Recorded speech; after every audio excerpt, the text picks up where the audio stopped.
you are sitting across the table. Candlelight flickers. Their smile is charming. Their words are smooth. But something feels off. You ignore it. You laugh. You go home. And weeks later, you're crying over someone who never deserved your heart. Let me be brutally honest. Most heartbreaks don't start with betrayal. They start with silence. Your silence, when you saw the red flags and chose not to speak. Today, I'm going to show you how to spot the danger signs on a first date before they become emotional disasters. This isn't just dating advice. This is emotional survival. If the first date feels like a TED Talk and you're just the audience, run. When someone dominates the conversation with stories about their success, their pain, their exes, their dreams, but barely asks about yours, but not connection. That SE-GOP psychologists call this conversational narcissism. It's a subtle but powerful red flag. Healthy people ask questions. They listen. They're curious. But someone who is self-absorbed will use the date to perform, not to connect. You TVL leave knowing their life story, but they won't even remember your favorite color. And here is the trap. It can feel exciting, confident, charismatic, but charisma without empathy is manipulation. It is a mask. And if you fall for the mask, you'll later wonder why you feel invisible in the relationship. Watch for the signs. Do they interrupt? Do they pivot every topic back to themselves? Do they ask how you feel, just what you do? Real interest is consistent. Fake interest is strategic. Even worse, some will pretend to care. They still ask one polite question, then hijack your answer with their own story. That is not curiosity. That is control. Your body knows. If you feel drained, small or unseen after the date, trust that. Your nervous system is picking up what your heart is trying to ignore. You deserve someone who makes space for your voice. Someone who is not just waiting for their turn to speak. If they can't share the spotlight on day one, they won't share the relationship later. Don't fall for a monologue when you're meant for a dialogue. They disrespect boundaries, yours or others. Boundaries are not walls. They're doors with locks. And the person who tries to pick that lock on the first date is showing you exactly who they are. Disrespecting boundaries can look subtle. They touch you without asking. They pressure you to share personal details. They joke about things that make you uncomfortable. Or they ignore your no like it as negotiable. That is not charm. That is control. Psychologists define boundary violations as early indicators of manipulative or abusive behavior. According to trauma research, people who ignore boundaries often test how far they can push before you push back. And if you don't, they escalate. Here is the truth. Someone who respects you will never make you feel guilty for protecting your peace. They won't rush you. They won't shame you. They won't treat your discomfort like an inconvenience. Watch how they treat others. Do they mock the waiter? Interrupt strangers? Overshare about their excess secrets? That is not just bad manners. Caress a window into how they won't treat you once the mask slips, and don't ignore the gut feeling. If something feels off, it probably is. Your intuition is a survival tool, not a weakness. Listen to it. Boundaries are the blueprint of self-respect. If someone tries to redraw your lines on the first date, they return not interested in partnership, interested in power. You're not being too sensitive. You're being wise. The right person will honor your boundaries like sacred ground. The wrong one will treat them like speed bumps. So when someone crosses a line early on, don't explain it away. Don't romanticize it. See it, name it, leave it, because love doesn't violate. Twitch validates. They rush intimacy or overshare trauma too soon. When someone tries to fast forward emotional closeness on a first date, slow down. That is not vulnerability. That is a tactic. Crushing intimacy can look like intense compliments, declarations like, "I've never felt this way before," or sharing deep trauma within minutes of meeting. It feels flattering. It feels intense, but intensity is not intimacy. And trauma dumping is not connection. Twitch S emotional hijacking peace psychologists call this love bombing or pseudo-intimacy. It is a manipulation strategy often used by people with insecure attachment styles or narcissistic traits. They create a false sense of closeness to bypass your defenses. You feel special, chosen, needed.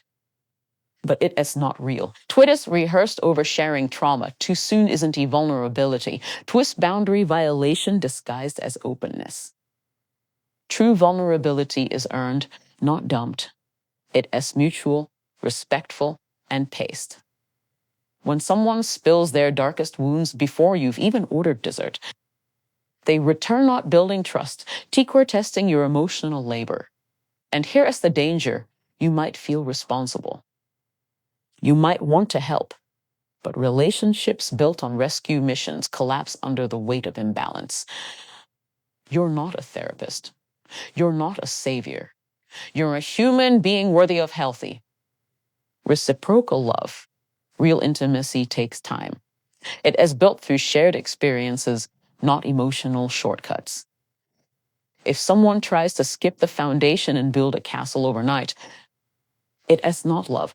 Twitch as illusion. So when the date feels like a confessional booth or a whirlwind romance, pause, ask yourself, is this connection? Or is this chaos dressed as chemistry?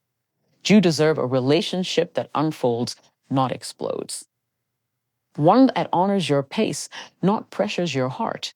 Because love isn't rushed. It is revealed. Pay close attention to the jokes, the sarcasm, the little digs disguised as just teasing, because behind every "I was only kidding" could be a warning.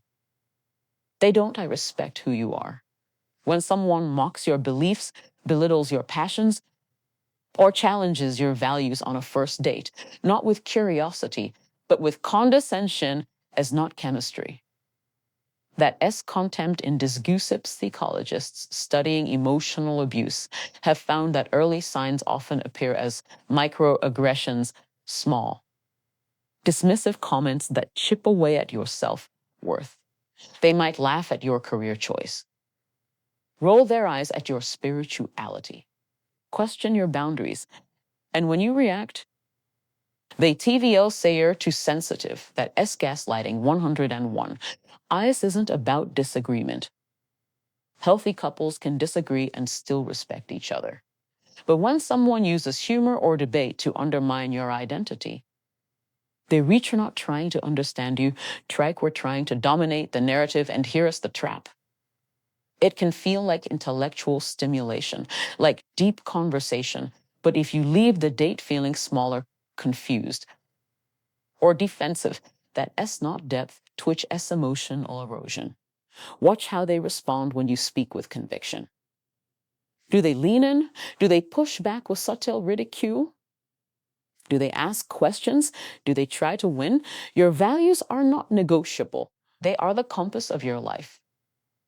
And anyone who tries to bend them on day one will try to break them later. You deserve someone who honors your truth, not someone who tests it. Someone who sees your strength and celebrates it, not someone who feels threatened by it, so when the teasing cuts too deep. When the debate feels like an attack, don't laugh it off. Don't shrink. Stand tall. Because love doesn't mock, Twitty mirrors respect. They avoid accountability and blame others for everything. If their ex was crazy, their boss was jealous, and their friends were toxic, pause. You're not dating a victim.